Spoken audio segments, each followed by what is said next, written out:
네, 오늘도 말씀 듣는 성도님 여러분들에게 하나님께서 말씀의 은혜와 능력으로 함께 해주시기를 간절히 축복합니다. 그렇게 어려운 일이 어떻게 가능했을까? 오늘 말씀의 주제입니다. 우리 한번 따라서 할까요? 그렇게 어려운 일이 어떻게 가능했을까? 그렇게 어려운 일이 뭘까요?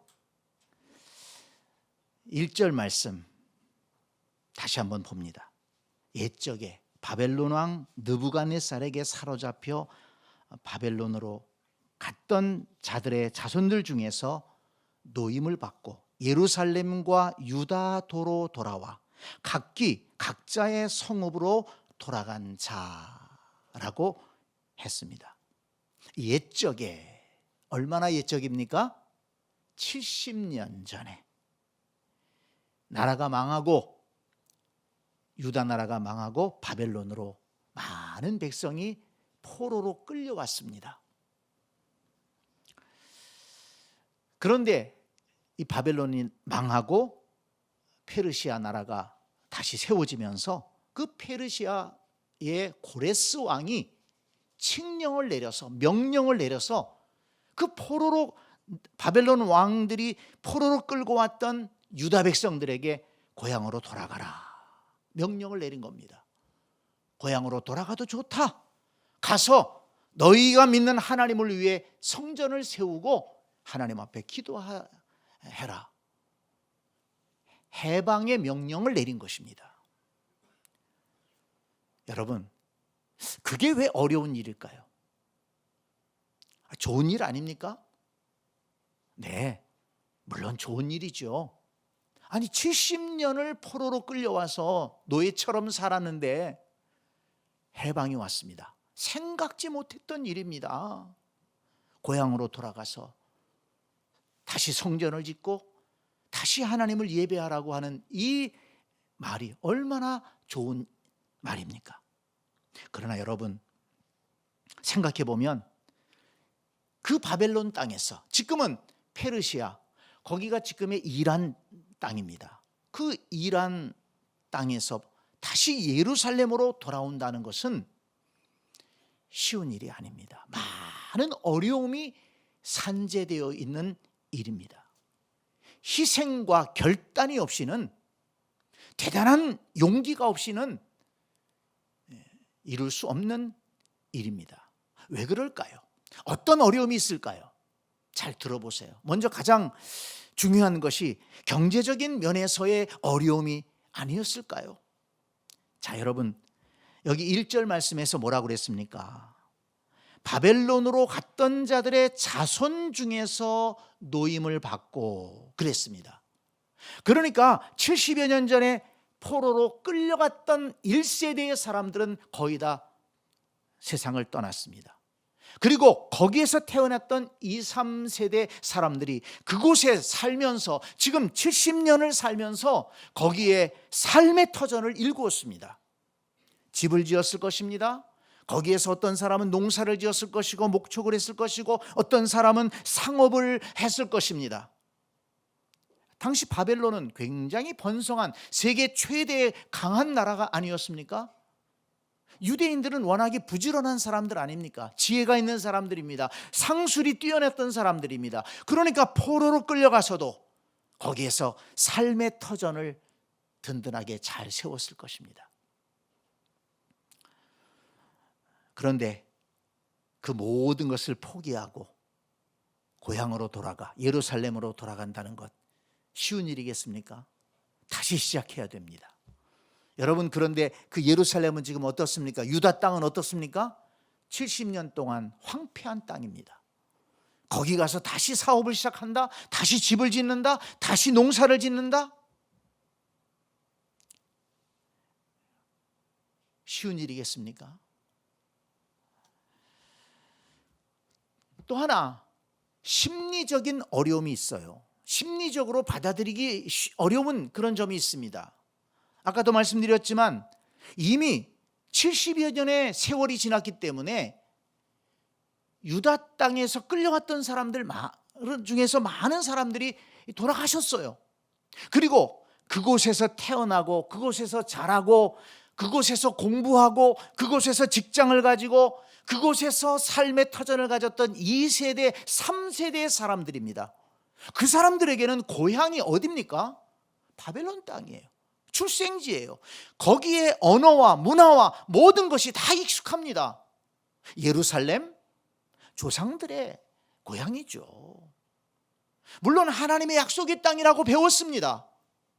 그렇지만 2세대, 3세대의 사람들은 그곳에서 나고 자라서 거기가 익숙하고 거기가 고향이고 거기에 모든 삶의 터전이 있어요. 그런데 고향으로 돌아가라? 그거는 조상들의 고향이지. 아니, 유대인으로서 마음의 고향이지 실제적으로 그것이 와닿지를 않는 것입니다. 또 하나, 돌아가라고 하는데 좋습니다. 이동거리가 얼마나 먼 거리입니까? 지난 주일에도 말씀드렸지만 예루살렘에서 포로로 끌려왔던 그 바벨론의 유브라데강 근처는요, 직선거리로 700km, 그리고 사람들이 다닐 수 있는 통로로 친다면 무려 1600km가 된다는 것입니다. 자, 여러분, 그 먼 길을 어떻게 가야 돼요? 걸어서 가야 돼요. 또 짐도 싸들고 가야 되죠.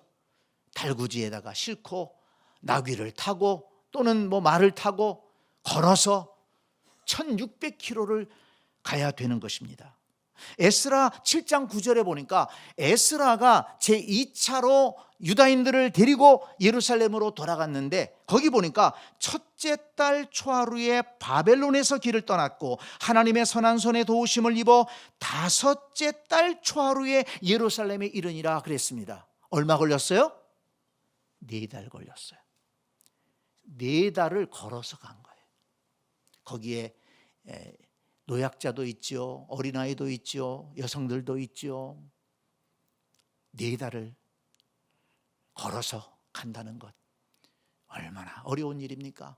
또 이 나이 드신 분들 중에는 그 옛날 바벨론에 의해서 끌려왔던 그 가슴 아픈 추억이 있잖아요. 얼마나 고생스러운 길이었을까요? 근데 그 길을 또 가야 된다? 생각하기 어려운 일입니다. 그리고 여러분, 그 길에는요, 지금처럼 치안이 확립되어 있던 때가 아니지 않습니까? 강도떼가 나타날 수도 있고 어떤 위험이 찾아올지 알 수가 없는 거예요. 폭풍우가 몰아칠 수도 있고 그 길에 많은 위험이 있는 것입니다. 그리고 또 하나, 예루살렘에 돌아가서 그냥 생활터전만 세우면 되는 게 아니에요. 뭘 하라고요? 성전을 건축해라. 성벽을 건축해야 된다. 여러분, 성전을 건축하는 것이 그냥 되는 겁니까? 거기에는 많은 재화가 필요합니다. 많은 물자가 필요합니다. 많은 인원이 동원돼야 됩니다. 어디에서 그것을 마련할까요? 물론 고레스 왕이 정부에서 지원해 주겠다고 약속을 했지만은, 그러나 거기에 동원되는 사람들, 가서 사람들이 노동을 해야 되는 거예요. 그것을 돌아간 유다인들이 책임지고 해야 되는 것입니다. 여러분, 힘든 일을 좋아할 사람이 누가 있습니까? 여러분 생각해 보세요. 돌아가라고 허락을 했지만, 해방의 기쁜 소식이 있었지만 선뜻 돌아갈 수 있습니까? 그렇게 결정할 수 있겠습니까? 저와 여러분들이라면, 그 당시 상황이었다면 어떻게 할 수 있었을까요? 해방된 것은 너무 기쁘지만, 고향으로 돌아갈 수 있다는 소식은 너무 기쁜 소식이지만, 그러나 지금까지 이뤄놓은 이 모든 삶의 터전을 포기하고 그 땅, 하나님이 약속하신 땅이기 때문에, 우리 조상들이 세운 그 우리의 조국 땅이기 때문에 돌아가야 되겠다, 그렇게 결심하고 일어설 수 있을까요? 그런데 그토록 어려운 일이 일어났습니다. 많은 유다인들이 약 5만여 명의 유다인들이 수르바벨 총독과 함께 고향 땅으로 돌아오기로 결심합니다. 자, 5절 말씀, 1장 5절 말씀을 보겠습니다. 1장 5절 같이 읽겠습니다. 이에 유다와 베냐민 족장들과 제사장들과 레위 사람들과 그 마음이 하나님께 감동을 받고 올라가서 예루살렘의 여호와의 성전을 건축하고자 하는 자가 다 일어나니 그랬습니다. 네, 이 사람들이 어떤 사람들인지가 2장에 쭉 기록되어 있는 거예요. 쭉 기록되어 있습니다. 그 부족들과 또 그들이 어떤 사람인지 2장에 기록되어 있는데 약 5만여 명의 사람들이 일어나서 예루살렘으로 가겠습니다. 가서 여호와의 성전을 건축하겠습니다. 이렇게 결단을 하고 일어섰다는 것입니다. 자, 여러분, 이 말씀을 읽으면서 어떻게 그들은 그 어려운 일을 결정하고 헌신할 수 있었을까? 어떻게 그것을 실행할 수 있었을까? 궁금해집니다. 말씀을 찾아보니까 몇 가지 이유를 발견할 수 있었습니다. 여러분, 먼저 우리가 조금 전에 읽었습니다만 1장 5절을 보니까 뭐라고 그랬습니까? 이에 유다와 베냐민 족장들과 제사장들과 레위 사람들과 그 마음이 하나님께 감동을 받고, 여러분 거기에 밑줄을 꽉 쳐놓으시기 바랍니다. 그 마음이 하나님께 감동을 받은 사람들입니다. 하나님께서 그들의 마음을 감동해 주셨어요. 마음에 감동이 있으니까 몸이 움직이는 거예요. 마음의 감동이 크니까 삶의 터전을 포기하고 다시 시작할 수 있는 용기를 가질 수가 있게 된 것입니다. 그 마음이 얼마나 중요합니까? 그런데 우리가 지난주에도 살펴봤지만 하나님께서는 고레스 왕의 마음을 감동시키셨다고 했습니다. 1장 1절로 2절에 보면 바사왕 고레스 원년에 여호와께서 예레미야의 입을 통하여 하신 말씀을 이루게 하시려고 바사왕 고레스의 마음을 감동시키심에 그가 온 나라에 공포도 하고 조소도 내려 이르되 바사왕 고레스는 말하노니 하늘의 하나님 여호와께서 세상 모든 나라를 내게 주셨고 나에게 명령하사 유다 예루살렘의 성전을 건축하라 하셨나니. 지금 바사 왕국의 고레스 왕이 고백한 것입니다. 유다 나라의 왕이 아닙니다. 이방 나라의 왕입니다. 그런데 그 고레스가 고백하는 거예요. 선지자 예레미야의 말씀을, 예레미야가 예언한 말씀을 응하게 하시려고, 그 말씀을 이루게 하시려고 하나님께서 고레스의 마음을 감동시키셨다는 것입니다. 그래서 저 유다 사람들 돌려보내야 되겠다. 그리고 저들이 믿는 하나님, 그 하나님이 참된 하나님이시니 가서 성전을 짓고 거기서 예배하도록 해야 되겠다. 고레스의 마음이 감동을 받았다는 거예요. 그래서 칙령을 내린 것입니다. 그러니까 하나님께서는 고레스의 마음도 감동해 주시고 또 유다인들 가운데 5만여 명의 마음을 감동해 주셔서 그들이 일어나서 그 어려운 일을 실행하게 하셨다는 것입니다. 성도 여러분, 빌립보서 2장 13절 말씀을 보니까 너희 안에서 행하시는 이는 하나님이시니 자기의 기쁘신 뜻을 위하여 너희에게 소원을 두고 행하게 하시나니라고 말씀했습니다.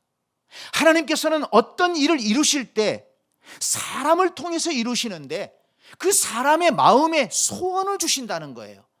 이게 마음의 감동이 아니겠습니까? 내가 기도하는데 뭔가 하나님 나라를 위해서 하고 싶은 마음이 드는 거예요. 내가 하나님 앞에 기도하고 싶은 마음이 들고, 내가 말씀을 읽고 싶은 마음이 들고, 예배하고 싶은 마음이 들고, 또는 누구를 도와주고 싶은 마음이 들고, 또 하나님께서 어떤 지혜를 주시고 마음에 감동을 주셔서 어떤 일을 추진하게 하십니다. 하나님께서 어떤 일을 이루실 때 내 마음을 감동시키셔서 나를 움직이신다는 것입니다. 여러분, 하나님께서 감동하신 것을 느껴보신 적이 있나요? 여러분, 저와 여러분의 삶이 하나님의 감동하심을 받아서 움직이는 삶이 될 수 있기를 간절히 축복합니다. 제가 성경 가운데 정말 가슴 아프게 생각하는 성경 구절 하나가 있어요. 그전에도 말씀드린 적이 있습니다마는 요한복음 13장 2절에 보면 마귀가 벌써 시몬의 아들 가룟 유다의 마음에 예수를 팔려는 생각을 넣었더라. 자, 여러분 꼭 기억하기 바랍니다. 마귀가 가룟 유다의 마음에 뭘 넣었다고요? 예수를 팔려는 생각을 넣었다는 거예요. 그러니까 가룟 유다는 누구에게 감동된 자입니까? 마귀에게 감동받은 거예요. 그런데 그 마귀가 마음을 감동할 때 그걸 거부하지 않았어요. 예수님 팔려는 생각, 그 못된 생각, 그 예수님에 대해서 얼마나 부정적으로 봤습니까? 그러니까 예수를 팔려고 생각하지 않았겠어요? 예수님을 지금까지 그 3년 동안 겪어오면서도 예수님의 진심을 모르고 예수님의 뜻을 모르고 예수님이 그렇게 말씀을 전하시고 기적을 행했음에도 예수님을 알지 못한 거예요. 자기 기준에서 생각하고 자기 생각이 사로잡혀서 예수라는 이 사람이 내 뜻대로 안 되는 거예요. 내 생각대로 안 움직이는 거예요. 부정적인 생각이 가득 차 있으니까 거기에 마귀가 딱 부정적인 생각을 넣은 거예요. 로마 사람들 미워하지 않느냐? 저 바리새인들, 대제사장들 예수 미워하지 않느냐? 넘겨버려. 마귀의 감동을 받아서 그 감동된 대로 행동한 거예요. 유다는. 자, 여러분, 마귀에게 감동돼서 움직이는 사람들이 있어요. 여러분, 사람들도요, 어쩌면 저렇게 사람이 못 될 수 있을까? 어쩌면 저렇게 악랄하게 저런 짓을 행할 수 있을까? 어떻게 해서 그럴 수 있습니까? 마귀의 감동에 의해서 움직이니까 그렇습니다. 어떻게 저렇게 선할 수 있을까? 어떻게 저렇게 귀한 일을 할 수 있을까? 어떻게 저렇게 어려움 중에도 믿음으로 살아갈 수 있을까? 어떻게 그렇습니까? 하나님의 감동을 받기 때문에 그런 거예요. 저와 여러분이 마귀에게 감동받는 인생이 되지 말고 하나님에게 감동받고 하나님의 감동을 따라 살아갈 수 있는 복된 성도들이 될 수 있기를 간절히 축원합니다. 여러분, 지금도 마찬가지입니다. 내 마음속에 무엇이 나를 감동하고 있는가를 좀 생각해 보십시오. 내 마음을 지배하고 내 생각을 지배하는 것이 무엇인가를 냉철하게 생각해 보십시오. 사람은 자기 자신에게 빠질 때 가장 위험한 것입니다. 특별히 나이 들어가면서 조심해야 됩니다. 자기의 경험과 자기가 지금까지 겪어왔던 그 경험들, 자기의 생각들, 가치관, 거기에 함몰돼 가지고 하나님의 감동조차도 외면하고 하나님이 그렇게 말씀하시는데도 듣지 못하고 마음이 막히면 들리지 않는 거예요. 아무리 옆에서 뭐라고 그래도, 그렇게 사랑하는 가족이 기도하면서 권면을 해도 그 사랑의 음성이 들리질 않는 거예요. 그렇게 생각하는, 옆에서 생각해주는 친구가 얘기를 해도 그 말이 들리지 않는 거예요. 왜? 자기 자신에게 갇혀있기 때문에. 왜 기도해야 됩니까? 왜 우리가 말씀을 읽어야 됩니까? 왜 의도적으로라도 내 마음을 열고 말씀을 읽고, 말씀 앞에서 하나님, 내 마음을 열고 말씀을 읽겠습니다. 오늘도 내게 말씀해 주옵소서. 하나님, 이 말씀 깨닫고 하나님 말씀에 인도하심 받아서 살기를 원합니다. 왜 기도해야 됩니까? 나 자신에게 갇혀있지 않기 위해서. 네, 여러분 보세요. 오늘 말씀, 이 에스라서에서 고레스 왕은 이방 왕임에도 불구하고 하나님이 말씀하실 때, 하나님이 감동하실 때 그 감동을 받아들였어요. 그리고 행동하지 않았습니까? 여러분, 출애굽기에 보면 애굽의 바로 왕은 모세와 아론이 찾아가서 얘기했지만 듣지 않았습니다. 자기 고집을 부렸죠. 왜? 유다인들이, 이스라엘 백성들이 아주 좋은 노동력이기 때문에 놓을 수가 없었던 거예요. 그러다가 어떻게 해서 내보냈습니까? 10번 얻어맞고 10번 얻어맞고, 특히 마지막 재앙은 뭡니까? 애굽의 모든 장자들이 다 죽임을 당하고, 그렇게 얻어맞고서야 내보냈습니다. 하나님의 음성을 듣지 못하면 그렇게 어려움 겪는 겁니다. 그런데 이 고레스 왕은 어떻게 된 일인지 하나님이 감동해 주시니까 그대로 행동했어요. 또 유다인들 가운데 5만 명의 사람들은 하나님이 감동해 주시니까 일어나서 돌아가야 되겠다. 내가 많이 손해보고 지금까지 일궈놓은 이 생활터전을 포기하고서 다시 시작할지라도 나는 하겠다.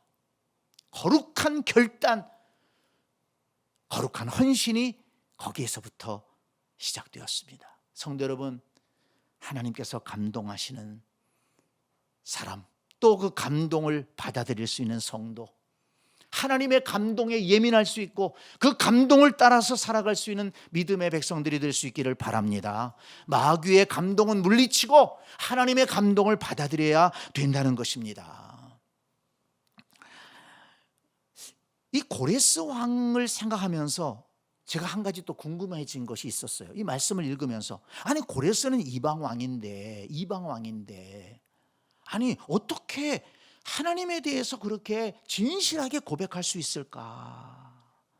여러분, 에스라 1장 2절을 다시 한번 보세요. 바사왕 고레스는 말하노니 하늘의 하나님 여호와께서 세상 모든 나라를 내게 주셨고 나에게 명령하사, 3절에 보니까 이스라엘의 하나님은 참 신이시라.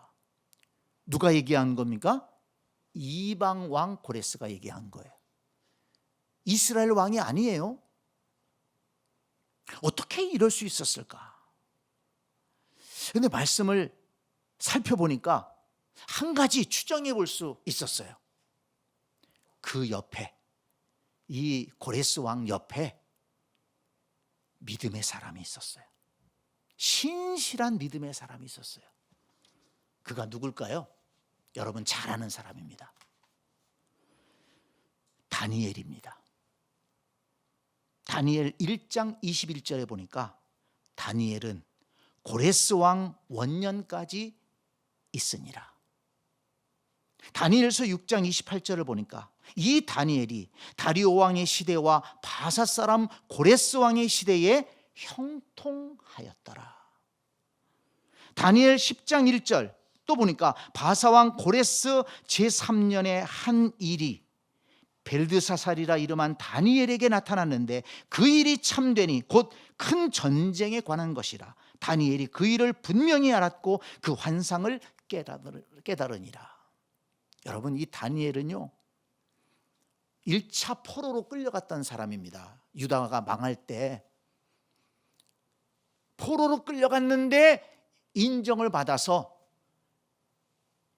바벨론의 총리까지 된 사람 아닙니까? 그런데 총리만 될 뿐만 아니라 그 다음에 총리가 돼서 바벨론에서 2명의 왕을 섬기고 페르시아에서 2명의 왕을 섬깁니다. 그러니까 두 나라의 4명의 왕을 섬겼던 사람이에요.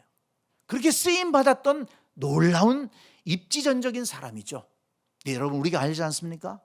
다니엘은 기도의 사람입니다. 다니엘은 선지자였습니다. 다니엘은 하나님 말씀을 믿었습니다. 하루에 3번씩 예루살렘으로 향한 창문을 열고 기도했던 사람입니다. 자기가 죽을 줄 알면서도 기도하는 것을 멈추지 않았던 사람입니다. 사자굴 속에 던져졌지만 하나님의 능력으로 살았던 사람입니다. 그리고 그 섬기는 왕들에게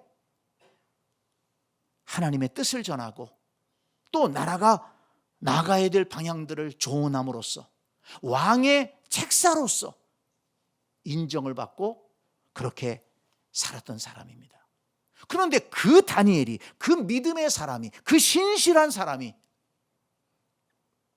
하나님의 섭리를 알고 하나님의 뜻을 아는 사람이 이 고레스 왕 옆에도 있었다는 것입니다. 다니엘의 영향력이 아닐까요?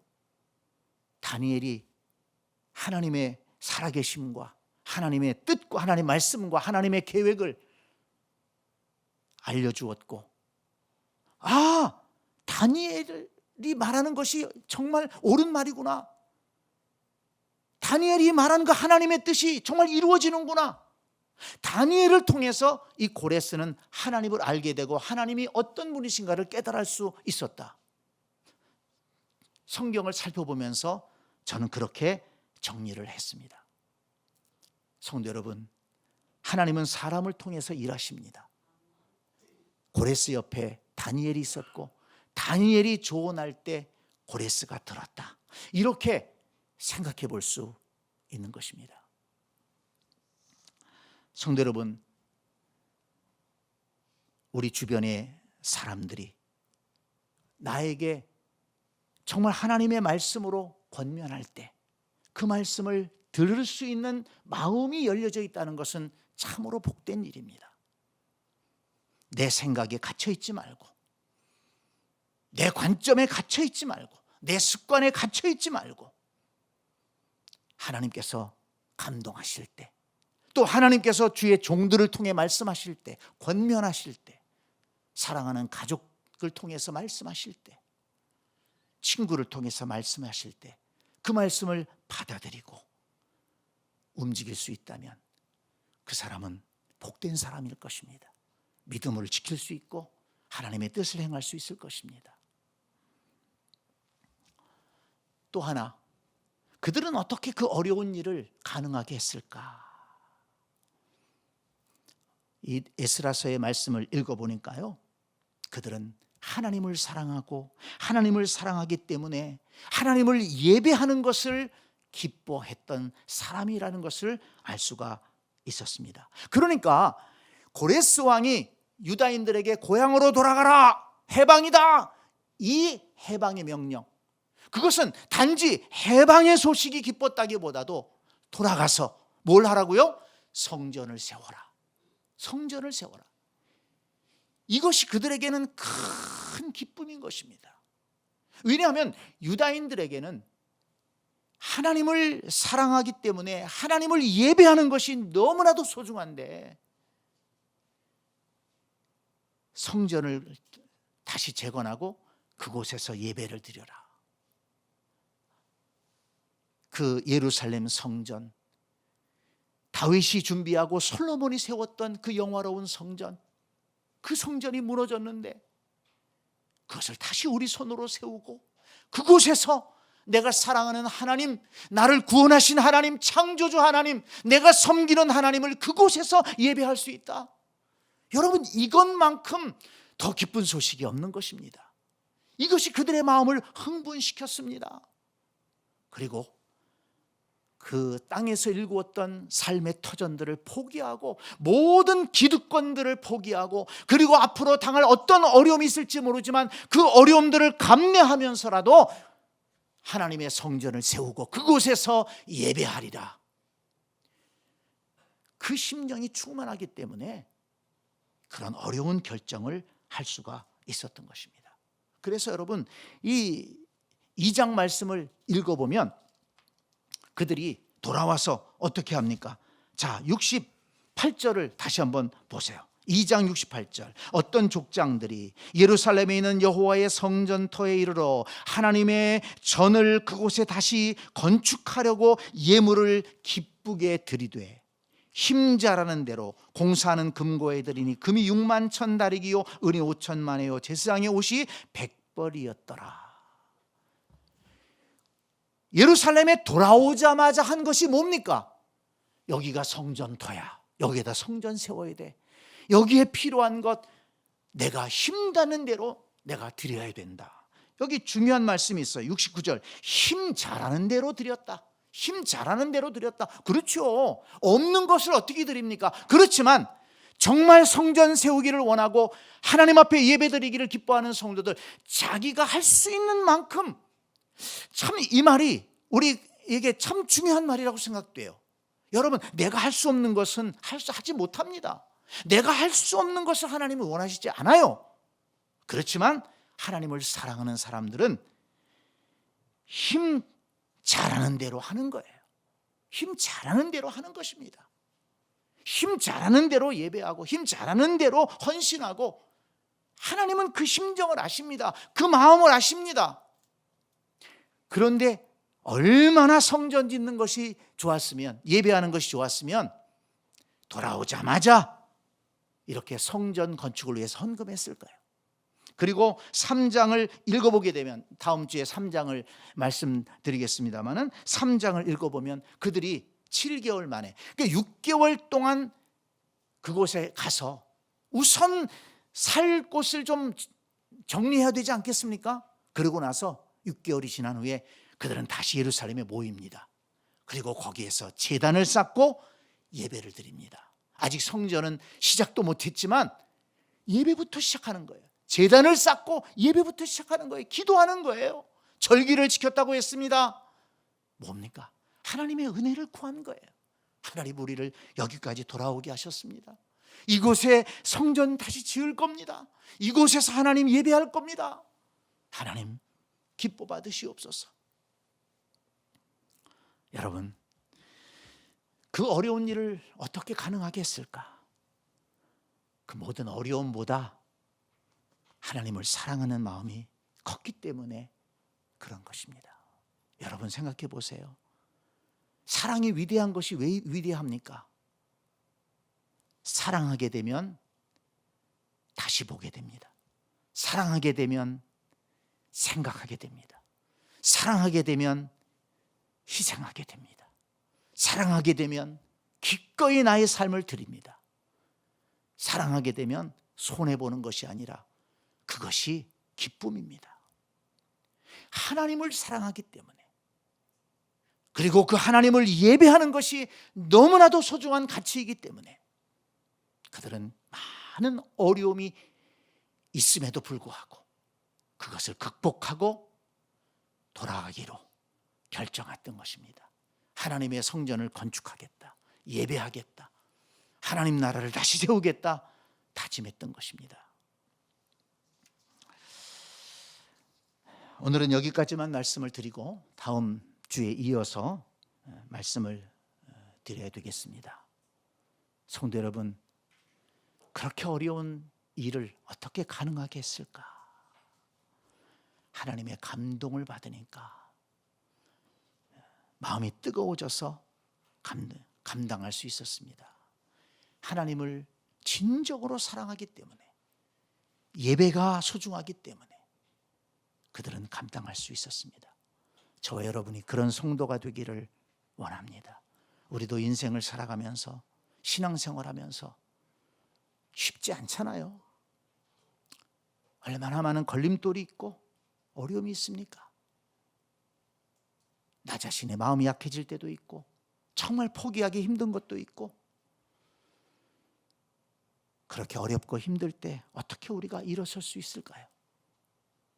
여러분, 하나님의 감동을 사모하기 바랍니다. 하나님께서 우리의 마음을 감동해 주시고 위로해 주시고 용기를 주시고 소망을 주시면 여러분, 그 어떤 자리에서도 우리는 일어설 수 있습니다. 하나님과 함께 일어설 수 있습니다. 하나님을 사랑하십시오. 우리를 창조하시고 우리를 구원하시고 영원히 우리를 인도하실 하나님, 그 하나님을 사랑하십시오. 그 하나님을 예배하기를 힘쓰십시오. 그러면 어려움이 사라질 것입니다. 문제가 아니라 해결할 수 있는 상황으로 바뀔 것입니다. 우리의 관점이 바뀌고 인생관이 바뀌고 가치관이 바뀌면 우리의 삶이 새로워질 수 있습니다. 그런 복된 성도들이 우리가 되기를 원합니다.